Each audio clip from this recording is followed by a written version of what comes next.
Blueberry cheese cake. ये बोला blueberry cheese cake. Blue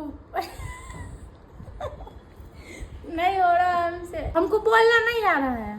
कोई बात नहीं, टेस्ट तो करके देख। हमको खाने से मतलब है, अच्छा लगेगा तो थैंक यू, नहीं तो बस। अच्छा लगा है? ये मस्त लगा है खाने में, ये कुछ दिया ढंग का खाने के लिए। आपको मीठी चीजें पसंद है तुझे? नमकीन भी पसंद है, लेकिन ढंग को खिलाइए। लाल मिर्ची का भूत खिला देते हैं, कान बाटे नाक बाटे आग बाटे धुआं निकले है।